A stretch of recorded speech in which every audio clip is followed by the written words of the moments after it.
We knew that this was coming. I was not at liberty to talk about it. We weren't sure if it was going to come today or if it was going to talk to tomorrow. If it was going to come tomorrow, it is a lengthy letter.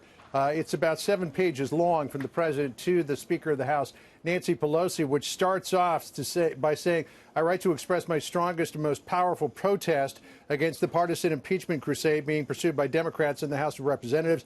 This impeachment represents an unprecedented and unconstitutional abuse of power by Democrat lawmakers unequaled in nearly 2.5 centuries of American legislative history. The president goes on to write, quote, the articles of impeachment introduced by the House Judiciary Committee are not recognizable under any standard of constitutional theory, interpretation, or jurisprudence.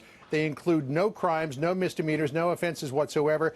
He goes on to say, you have cheapened the importance of the very ugly word impeachment.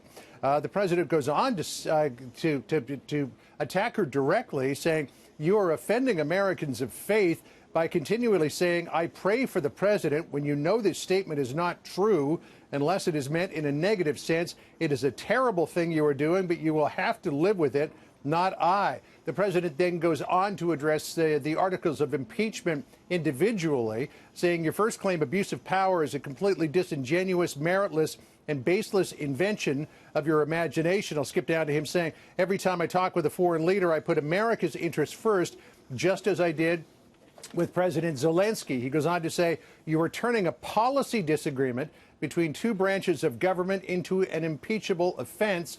President Zelensky has repeatedly declared that I did nothing wrong and that there was no pressure. Skipping down to the second claim, so-called obstruction of Congress, is preposterous and dangerous.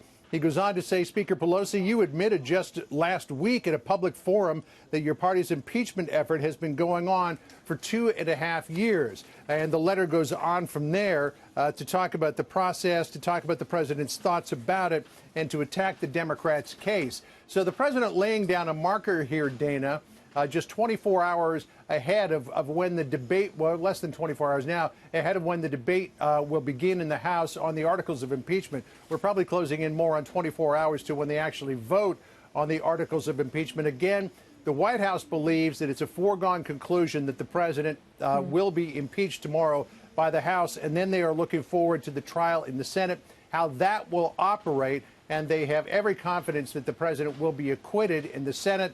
And then it's on to the campaign of 2020 full steam ahead.